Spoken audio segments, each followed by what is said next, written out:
Test, test, test. 1, 2, 3, 4, 5.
Still connected?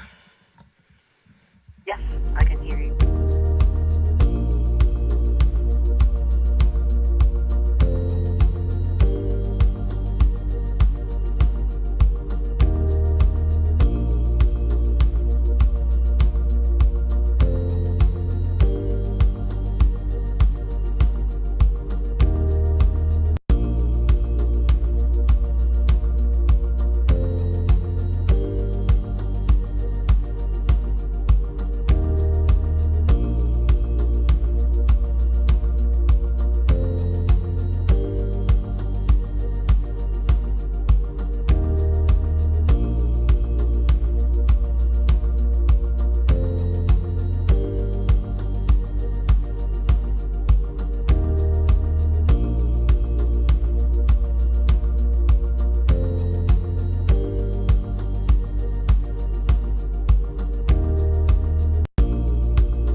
I guess good afternoon.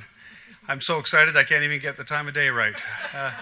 It's a great day indeed, and thank you for joining us today for this incredibly historic occasion. I'm Brian Jean, the Minister of Energy and Minerals and proud MLA of Fort McMurray-Lac-La-Biche. And today I'm joined, as you can see, by the Premier of the great province of Alberta, Daniel Smith, Rajan Sawhney, Minister of Indigenous Relations, and Alex Pourbaix, co-chair of the Technical Advisory Group. My friends, I am very excited because today we have some of the top men and women in the room today that built this province through oil and gas. And as you know, oil and gas built much of this province and much of Western Canada. We are in Alberta very excited about what we're going to do. And while we continue to diversify our products, our resources, and our markets, oil and gas, remain our future for the next generation at the very least. Our government, and I think most Albertans, understand that reality. It's not news. The challenge has always been about getting our message heard in Ottawa and some of the other provinces, and making sure they understand just how vital oil is to our and Canadian prosperity.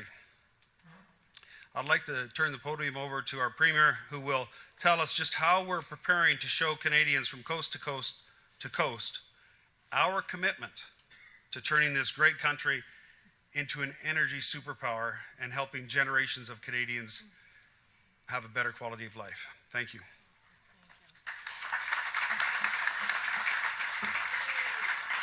Well, thank you so much, Minister, and thank you for the incredible work you've done on getting us to this point. I understand we have over 100 leaders from the energy sector in the room with us today, and it is indeed an exciting announcement, and I know you've done incredible work on it. Very pleased to be here not only with our Minister of Energy, Brian Jean, but also our Minister of Indigenous Relations, Rajan Sawhney, who has been making tons of phone calls in the last couple of days in ensuring that everyone knew who might be impacted by this, what our intentions were, as well as Alex Pourbaix, Executive Chair of Cenovus Energy, and one of our leading companies in the oil sands operations in Alberta. We also have representatives from the energy sector, pipeline companies, and Indigenous communities. And we've come together here today because Canada stands at a critical crossroads. Beneath our feet here in Alberta, we stand on oil reserves valued at over $9 trillion. This resource wealth presents Canada and Canadians with boundless opportunities. This wealth would equate to hundreds of billions of dollars in government revenue that could be used to support core social programs like healthcare and education, bolster Canada's national security commitments under NATO, and unlock economic prosperity for Indigenous peoples. Not only would it allow for governments at all levels across the country to fund social programs, it would generate job creation and wealth for Canadians and Albertans on a scale rarely seen in recent decades. This type of transformational wealth cannot be kept in the ground, and Canadians agree. Over the past 6 months, it has become clear that Canadians nationwide see the tremendous opportunity that we have to unleash the economic potential of our energy sector. In fact, recent polling has shown that 3/4 of Canadians support building a new oil pipeline. Additionally, the global demand for oil is increasing, and the world wants more Canadian oil and gas. We've heard this from Asia, in Japan, South Korea, Malaysia, and Indonesia, to name a few. We've heard this from Europe, and we know that we need to deliver on global energy security efforts. There are billions of people around the world living in energy poverty who demand a higher standard of living. This is not just a question of Alberta's energy, it is a global moral imperative. What stands before us right now is a once-in-a-generation opportunity to unlock our wealth of resources and become a world-leading energy superpower, creating lasting prosperity for generations to come. But to realize this potential, the federal government must make meaningful and substantive reforms to Canada's regulatory environment to revive investor certainty. The simple fact is that you will not see companies sink billions of dollars into new major projects unless the federal government overturns or overhauls its Trudeau-era anti-resource development policies. And that includes the oil and gas emissions cap, which we know is a production cap, Bill C-69, the No More Pipelines law, and the tanker ban, which have made investment in new oil and gas projects extremely difficult. And this is what we've heard from industry and potential investors.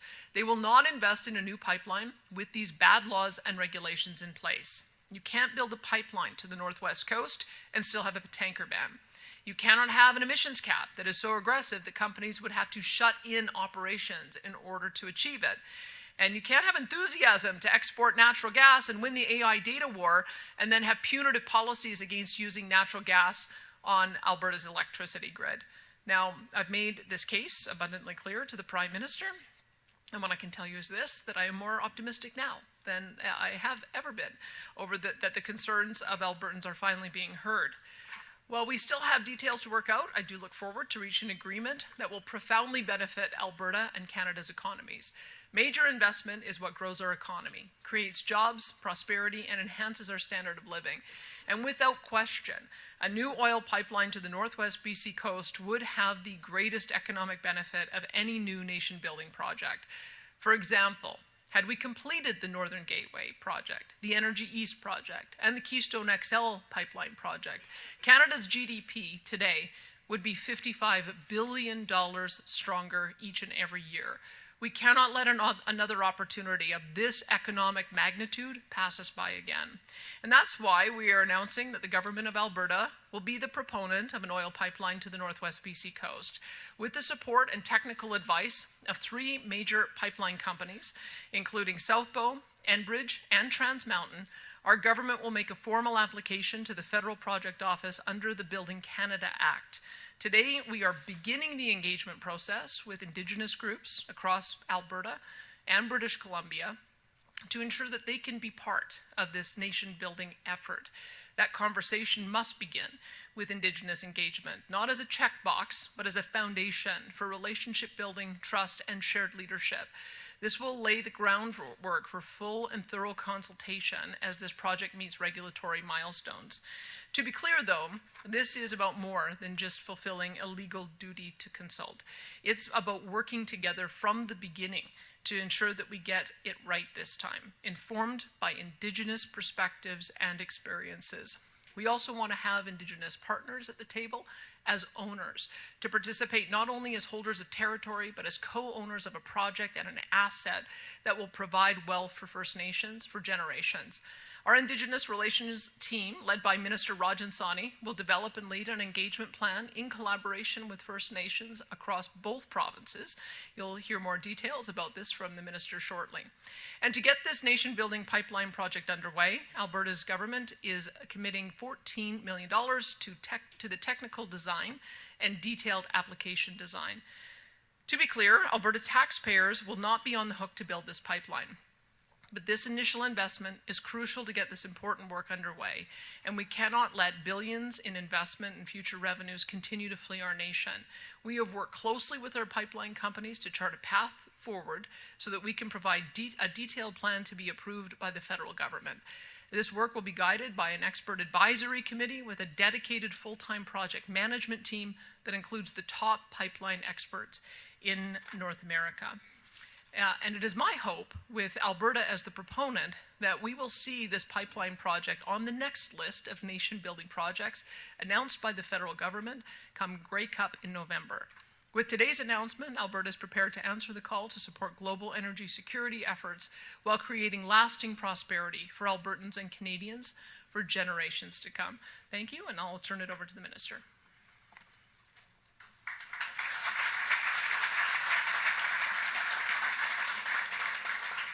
So Calgary, are you excited? I said, are you excited? We've waited a long time for this. I'd like to turn it over to Minister Sawhney now for a few words. Thank you.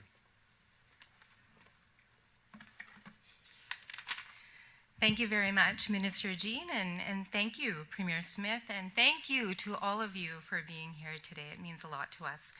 Today's announcement is about more than a planning initiative. It's a chance to reimagine how we build partnerships, not just pipelines. We know that prosperity depends on partnership, and partnerships begin with trust. Alberta's government is committed to a principled approach to Indigenous engagement, one that starts early, listens deeply, and puts communities at the center of decision-making. Indigenous communities are not just partners, they're rights holders, leaders, and knowledge keepers. Their voices must shape the path forward. Projects like the Cedar LNG and Solis Sims LNG show us what's possible when Indigenous communities lead. It's not just about inclusion, it's also about ownership. That's why we're engaging Indigenous communities in Alberta and BC from day one, starting at the very beginning of project design. We've learned from past mistakes, and we want BC First Nations to know that we've heard you loud and clear. We're committed to getting this right. Over the past few days, Minister Jean and I have spoken directly with leaders from nations in both provinces. And over the coming weeks and months, our ministries and the project advisory team will be reaching out to all nations along the potential routes. That includes engaging communities upstream, midstream, and downstream from any potential site or route. We're engaging on everything from route specifics and environmental protections to opportunities for Indigenous ownership, equity stakes, and long-term prosperity. This is about more than infrastructure. It's about economic reconciliation and building lasting prosperity together. Nothing is locked in. We are here to listen, share information transparently, and ensure Indigenous voices shape decisions that affect their lands, their livelihoods, and their futures. This initiative lays a foundation for trust, for opportunity, and shared leadership, values that will shape the future of energy development in Canada. Together we can build something meaningful. Thank you once again for being here today. I'll hand it back to Minister Jean.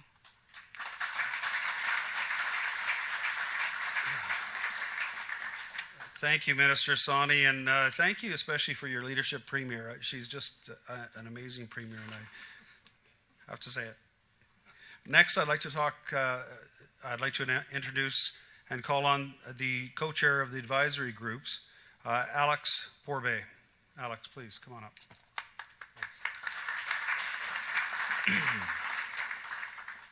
Thanks very much, Minister. And I wanted to start off first by thanking the Premier for the opportunity to serve Alberta and this industry that has been so good to me and the country.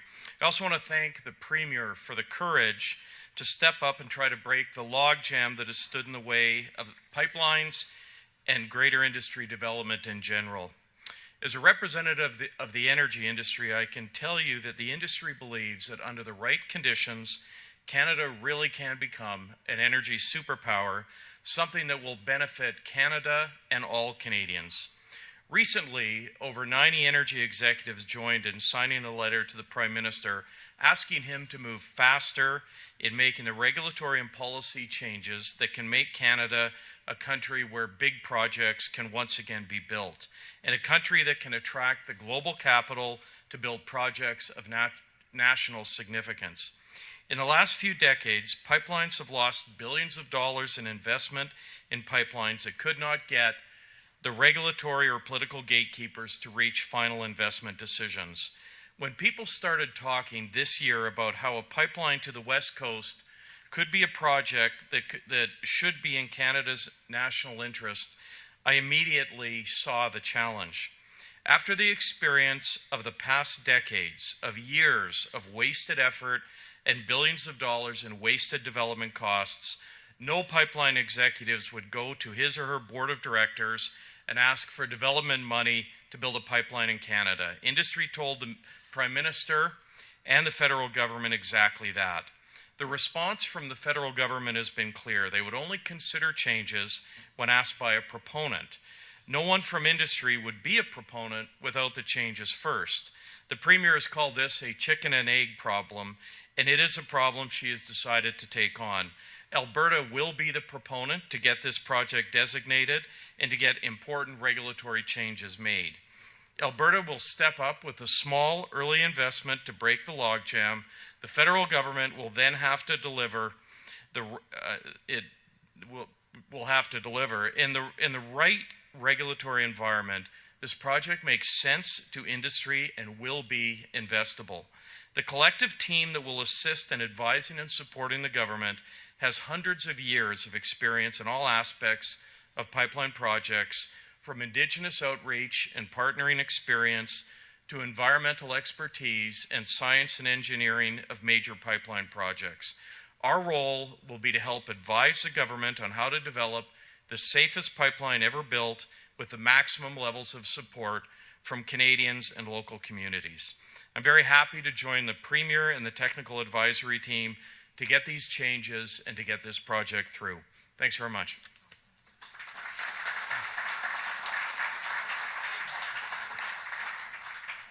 Well, I can see the excitement in the room, and I think a lot of Albertans and Western Canadians and Canadians are very excited about the prospects we have in front of us. I'm going to, with that, that concludes our formal program. I'm going to turn it over to Sam now to handle the news conference and the questions. Thank you. Thank you. We'll now head into our media Q&A section for media here in the room. The media mic is just to the left of the cameras there. We'll be taking one question, one follow-up. Remember to please state your name and outlet before your question. We'll start off here in the room before making our way to the phones. Go ahead first at the mic. Thanks. It's Tim with CTV for the Premier, please. I'm way back here. Oh, hi. I see you now. There's a lot of big heads in the camera pits. You said it, not me. To me, this seems a little bit risky if you don't have some sort of promise from Ottawa that these 9 laws are going to be repealed. So do you know something we don't know? Well, we've limited our risk because we've allocated $14 million to get it through the first couple of stages of technical design. I just have confidence that if we fix the investment climate and get an agreement with the federal government to move forward on this on the major projects list, that proponents will step up and it will be built with private sector money. I've said all along that if the only way to build a pipeline is with taxpayer dollars, then this will have been a failed exercise. We actually have to create an investment climate so the private sector feels some confidence in investing in these kinds of projects again. It needed to be kickstarted because if we won't see a proponent until we have the laws fixed, and so we're prepared to be the proponent to get it to that point. Perfect. And then obviously there's going to be a little bit of pushback here. We already have the Premier to the west of us calling this not realistic, essentially a distraction. So how do you plan to deal with some of the opponents to this project, whether it's the Premier next door, whether it's some of these Indigenous groups, whether it's just activists who don't want a pipeline? Well, I would say this, that, if we had been able to redraw the map at the founding of Alberta, maybe we would have drawn it with a little bit of British Columbia so that we had a port. Maybe Port of Prince Rupert would have been part of Alberta as opposed to part of British Columbia. But we didn't have the luxury of doing that. Instead, to make sure that we were a country, we built the Trans-Canada Railroad, we built the Trans-Canada Highway. We've partnered with British Columbia to ensure that their natural gas can make it through Alberta, through a pipeline to get to the U.S. market. And we've wanted to make sure that all of the goods that come into British Columbia, into their ports, have free entry and free access through Alberta. That's the deal that we have. I think that coastal provinces have a special obligation to be generous in making sure that we're creating access to ports for all of our products. I know that Alberta shares that view. I have not publicly opposed any project that has been proposed by any of my premierial counterparts. I'm very supportive of any of their aspirations, and we're going to make sure that we can find areas of common ground. I would say about this project in particular, it was approved. It was going to go ahead, and yet a political decision canceled it. So this was a shovel-ready project some 10 years ago, and now it's a matter of seeing with the technical changes, with some of the advancement technology, with some of the things that we know, about building to the coast, with some of the new expectations about Indigenous equity ownership. Now we're going to see if we can revitalize that and maybe have a shortcut because it was ready to go just a short time ago. So I will continue, as I said, to work to build the coalition of partners who are going to be on board with this. But this is a Canada project, and this is a test of whether Canada works as a country. Because if we can't build with collaboration of the federal government and between provinces, if it's everybody gets to get their products going to market except Alberta, that's not a country. A country is one where we support each other. And I think Canadians are there, and I hope that we can get more and more politicians to get there too. Thanks. Thanks, Tim. And we'll go to our next at the mic.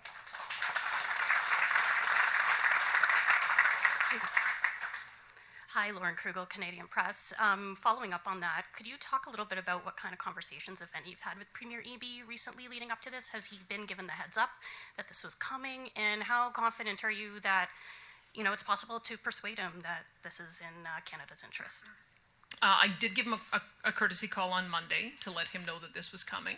And I saw his initial reaction, and obviously we have some work to do. I mean, I understand the priorities that he has on some of the projects that have come forward. And as I said, we're very supportive. We're very supportive of a optimization of the Trans Mountain pipeline that might add another 275,000 barrels a day. We think that's a great project. We're very supportive of all of the natural gas development, LNG Canada too, which is on the list, as well as Silisms and others that have been indicated that might get there. We think that that is going to be good for not only British Columbia, but also for us.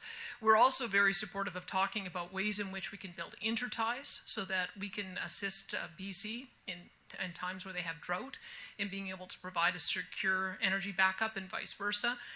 We have a biodiesel facility that is up in operation. Most of that is destined for the BC market with their clean fuel standards, and we hope to do more of that.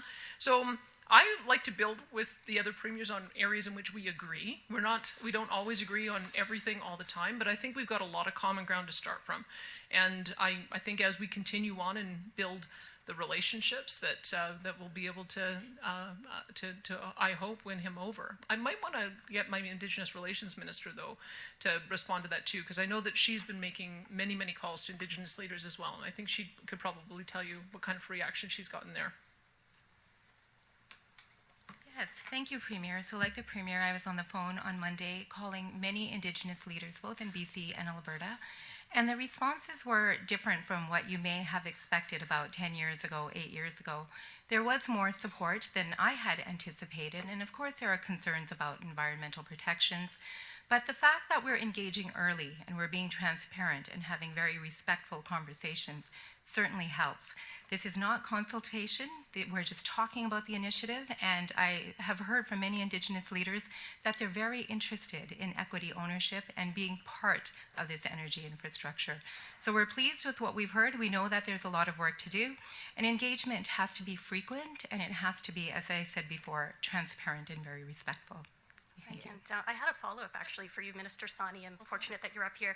In your opening remarks, you alluded to, learning from past mistakes. So I'm wondering if you could elaborate on what was done, say, in the Northern Gateway era that you're hoping to do differently this time. So what we've heard, both from industry and Indigenous leaders, is that Indigenous voices were not central to the process as Northern Gateway was being discussed. So we've learned from that. We've spoken to Indigenous leaders and again in industry as well, and they've provided some additional feedback and advice.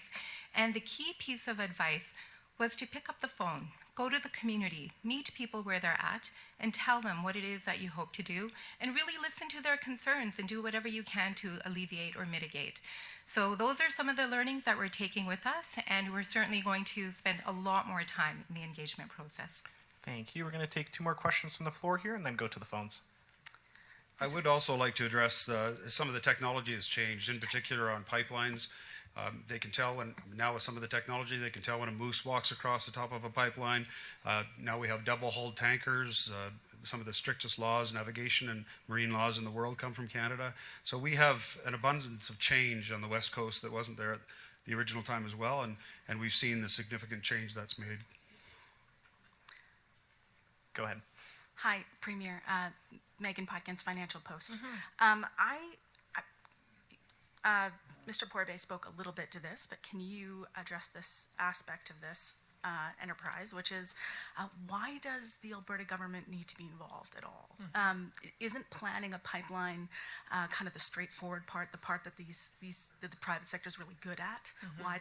Why is the Alberta government the one coming up with this project? Well, I'll tell you a couple things. I mean, first of all, let's remember who owns the resource. The resource is about 85% owned by the people of Alberta, and the government of Alberta represents that. And we partner with the private sector through lease agreements to be able to develop our resource. And so what we hear from our partners is that they're not prepared to expand production if they can't get rid of these 9 bad laws, especially the emissions cap, which is really a production cap, and nor can they pledge barrels to a pipeline if the tanker ban is still in effect. So this is the problem that we find ourselves in, is that we as the owner, to try to steward this resource on behalf of our people, have a partner that's not willing to expand because of bad federal laws. So that's one reason. The other reason is I had an opportunity on a trade mission to be in Mexico, and I heard about TC Energy's success in partnering with the Mexican government. They have challenges too down there. But they managed to partner with the Mexican government, where the Mexican government began with the community benefits agreement, the consultation, the permitting process, and the company ended up focusing on the technical aspects of building a pipeline. They were able to get from final investment decision to completion on a 750-kilometer pipeline in 3 years. It was the biggest success in their history. And so I think we can learn from that. If there is work that needs to be done by governments to make sure that we can address issues of community benefits and equity, partnership, ownership stake, that is our job. We also have created a new mechanism. I'll give you a third answer. We also created a mechanism called the Alberta Indigenous Opportunities Corporation, which allows us to provide loan guarantees so that Indigenous bands can take an equity stake in various projects. We've got 43 of the 44 bands in Alberta that have done so, 7 projects that will represent $1.3 billion worth of revenue. And so for us to be able to secure Indigenous ownership equity and underwrite it, we need to be at the table. So these are all of the reasons why the things are slightly different this time than they were before. It would be optimal if a pipeline proponent had a clear path to being able to get a project approved without the need to partner with government. But that's not the world we live in. We live in a world where you do need a government to demonstrate that they are a partner and are going to walk the path with you. And that's what we're telling the industry. We're going to do this. We're going to get it on the major project list, and we will be at the table for as long as the industry needs us to. Thank you. My follow-up is for Mr. Porbay.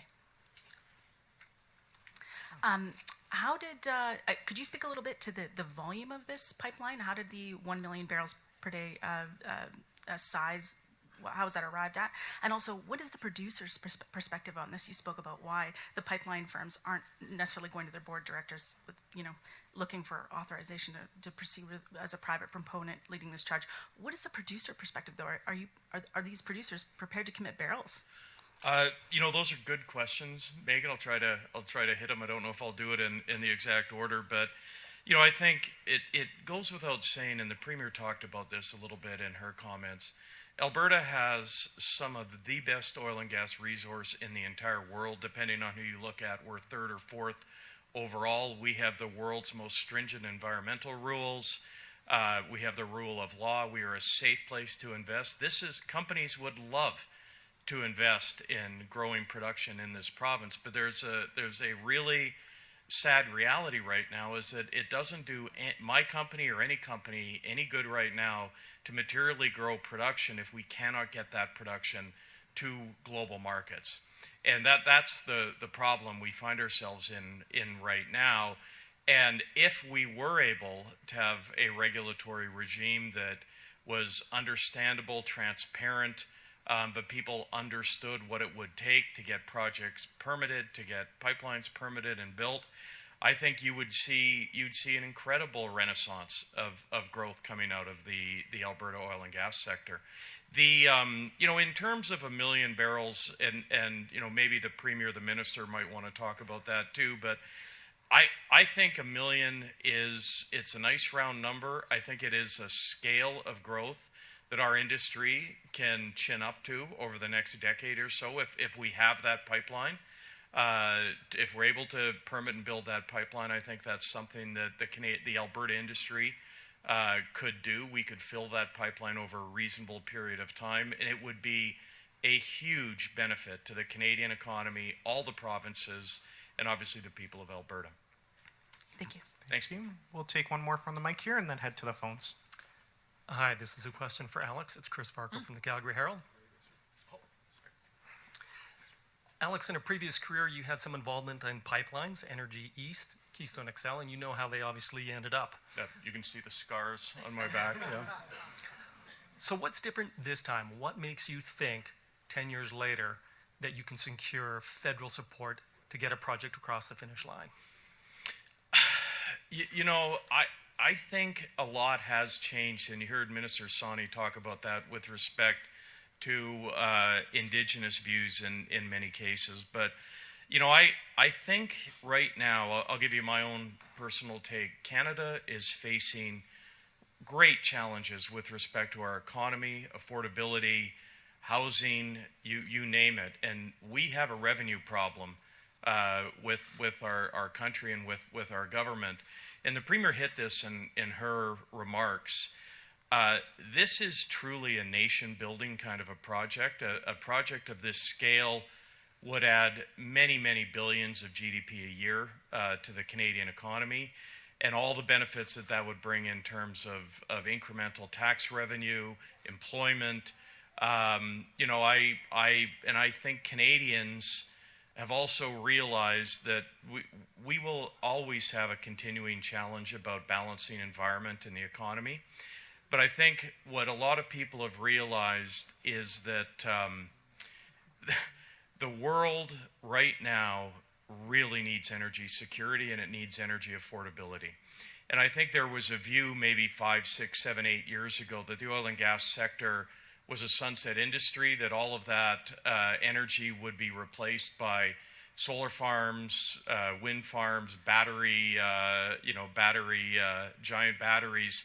You know, I think the experience globally over that time is that the countries that have attempted to go down that path have had real problems with affordability. They've had problems with reliability of energy. And it has been very challenging for those countries. And I think we're at a point now where Canadians appreciate that there has to be a balance between the environment and energy affordability, energy reliability. And that's what I think has significantly changed over that period of time. Okay. My follow-up is for the Premier. Premier, the Prime Minister in the past has said that he would only consider a pipeline project, an oil pipeline project, to be included on the list if proponents came forward with a project. What indications do you have from the Prime Minister that he would consider a proposal coming directly from the government of Alberta? And how should we interpret the fact that Trans Mountain Corp is involved in this group of 3 companies that is going to help consider the development? I would say that we've had great conversations with all of our pipeline companies, including Enbridge as well, by the way. And at the table, I think Alex mentioned that we have something in the order of 550 years of collective pipeline experience in our technical advisory committee, which says to me that there's a lot of enthusiasm on the part of everyone who has expertise in being able to build projects of this scale in helping us to move it along.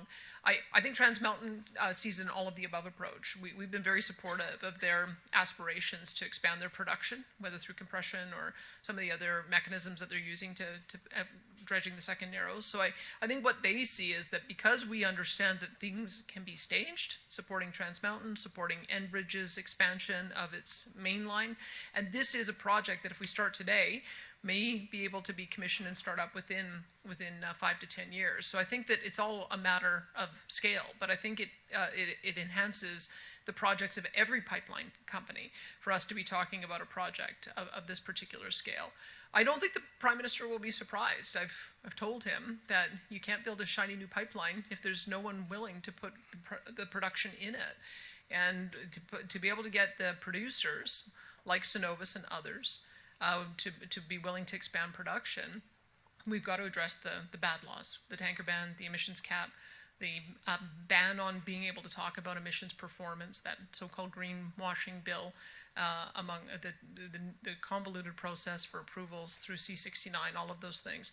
And so the Prime Minister and I, we've got teams that are working together on trying to work through all of these. I know that the Pathways project is also one of the other projects we'd like to see on the major project list. So a brand new pipeline that would allow $20 billion a year of revenue when complete, with a project like the Pathways project, which we hear is about 10 to 20 billion. It's a lot easier to pay for that when you've got a new revenue stream. But to get either of those built, we have to fix the underlying investment climate. And I think that's the grand bargain we're talking about, is all of those things together. Thank you. We have time for a few more questions. We're going to head over to the phones. Operator, could you put through our first caller, please? Your next question comes from Alex Bilingual of the Toronto Star. Your line is already open. Hey, thank you very much. for the Premier, you mentioned you've been feeling optimistic about the situation with federal regulation. I think you said more than ever. I'm wondering, especially on the tanker ban, since we're talking about a new pipeline to a place where, exporting major sizable tankers of oil is currently against the law. Without reassurance that ban is going to be lifted and that federal law is going to be changed, aren't you spending $14 million to plan a pipeline to essentially a dead end right now? Well, I'm anticipating that they will make either a repeal of that legislation or acknowledge that the port that we need to export from needs to have some kind of carve-out. That would be my anticipation. We do have Port-au-Prince Rupert represented in our technical advisory committee, and my Minister of Indigenous Relations has visited Port-au-Prince Rupert and talked with at least one of the area bands there. So we're already beginning the work on trying to figure out the technical feasibility of that as a potential port. I know Kitimat was the destination of the original pipeline, and at the moment there's a lot of construction going on the BC coast, so things have also changed a lot in the last 10 years. So I think it's worth it to have the conversation, but the Prime Minister knows I haven't been coy about it. I've let him know that repealing the tanker ban in whole or in part has got to be essential to getting a new pipeline built. And just on that, my understanding from listening to the Prime Minister on this question, when he was announcing the first list of projects, he was talking about Pathways Plus, and was framing this, the grand bargain you guys have been talking about as, if they want a pipeline in Alberta, they need to do pathways and sort of connecting those things. Where are, I guess, on pathways, you mentioned you want that to go forward as well. Is the province willing to put up more money or help in any way to get that off the ground? We have. Help clear the way for the grand bargain? Yeah, we have. We were first to put an investment tax credit in place. I know that the federal government were talking about it, and the time they were talking about it, we passed it through our process. So it's a 12% rebate on capital costs. And we also have just made changes to our tier program. That's our program that generates over $1 billion a year from our carbon pricing on industry. The pipelines, the Pathways group of companies pay about $300 or $400 million into that fund, and so we've made changes to tier that allow them to be able to use those dollars to recycle back into building out the Pathways project. So we have already made the two changes that we needed to make in order to put the provincial support on the table. And I don't oppose the way the Prime Minister is framing that, is Pathways Plus, that going forward with both. But both means both. It means also a bitumen pipeline as well, so that we have a new source of revenue. Thank you. Operator, could you put through our next caller, please? Your next question comes from Robert Tuttle of Bloomberg News. Your line is already open. Yes, hi. You said that you're confident that a real proponent, a private proponent would come through once this is sort of proposed, and I guess changes are made to legislation. But are you at all prepared to be a proponent of final resort if that doesn't happen? I mean, can you ensure that Alberta taxpayers won't be, through Crown Corporation or something, the proponent of this? Well, Is that an assurance? I can tell you that I think Alberta will need to be at the table all the way through to completion. We can't let our pipeline proponents have to navigate through all the complexities of a regulatory process without us being able to walk with them.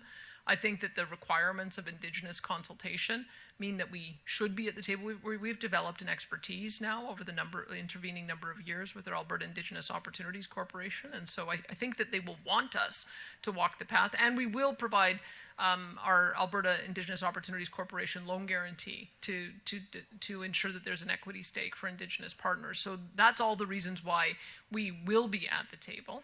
But as I said as well, that these are the types of projects that should be built by the private sector. Nobody has a spare $34 billion kicking around to be able to build a new pipeline project in any level of government, least of all ours or the federal government. We absolutely need to restore investor confidence so that some of those dollars will come back.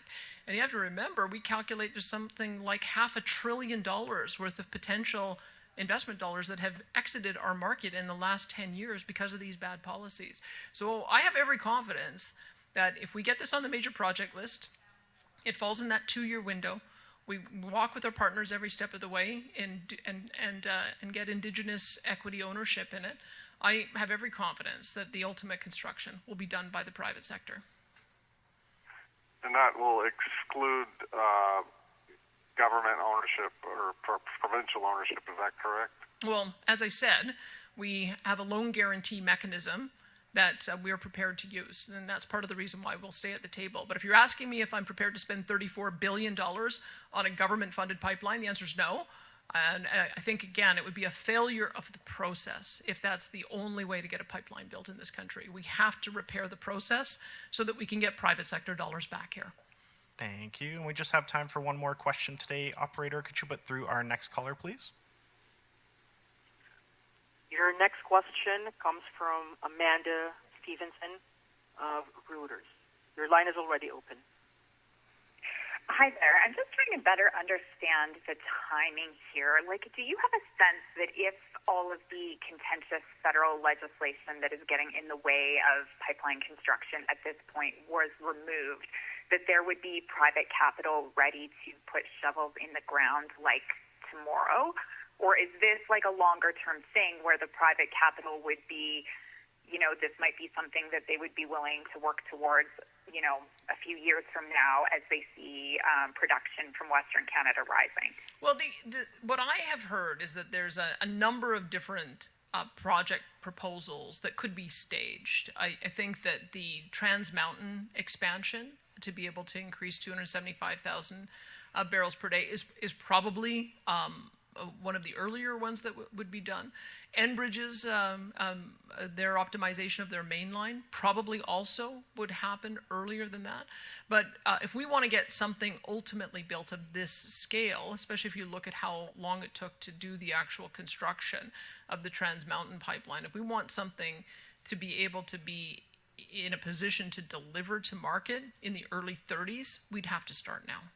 That's the kind of time frame I'm thinking of. I think that Alex might be able to answer that a little bit more. He knows a little bit more about the scale of these things. But to be able to get all of the permit approvals and to be able to get to a point where we can get shovel ready, there's still a number of years before we'd be able to have first oil. But I'll turn it over to Alex, and he might be able to tell you a little bit more about the time frame or correct anything that I've said. No, I think the Premier's comments were very accurate. I think the big uncertainty right now is that time frame leading up to the decision on the permit. Once you have the permit, then there's a pretty understood sort of pathway of things that need to get accomplished in order to get a pipeline built, and that is going to be a number of years, typically anywhere from 2 to 5 or 6 years. But the real benefit would be getting this project on the short list of projects, and hopefully 2 years or something shorter than 2 years would be very, very helpful in getting this project moving ahead. And for follow-up then, I guess, what ideally time frame would you see a private sector partner making an FID for a project like this? I mean, ideally, what would we be looking at in terms of a year when that might happen, how long it might take to get to that point? I'm going to look to my Deputy Minister of Energy because he's in direct conversations with everybody on the Technical Advisory Committee. But I would say that I've made my aspiration very clear. I would hope that we would have this on the major projects list by the time the Prime Minister announces his next batch of projects before Grey Cup, which he said is his aspiration. Because I think that's the trigger. We have to get a signal from the federal government that they're going to work with us rather than block us, as they have for the past 10 years. And so it's really very much in the Prime Minister's court. If it is on the major projects list in the fall, I suspect that once we've finished all of the technical work, which my DM tells me could be done by spring, I think that's when we would have a clear indication of whether this project is one that the private sector is willing to take on. I can tell you in the conversations that we've had, as we've been looking, do we go north, south, east, west, do we go to this port or that port, what keeps coming back is that this is the project that should have been built. This is the one that should have been built when it was first proposed, when it was Northern Gateway 1.0. So it's not surprising to me that we have so many members of our technical committee that are willing to help us do a reboot on this, because it just is the one that makes the most sense. If our aspiration is to be less reliant on a single trading partner and find new markets and do it in the most efficient way possible, Asia is the answer. They already like our product. Korea started receiving shipments and announced very shortly after that their 3 refineries would be accepting 1 million barrels a month. And I believe that there's going to be those kinds of opportunities as long as we can get the production. Thank you. And that'll conclude today's announcement. Thanks, Thank you, everyone, for joining us.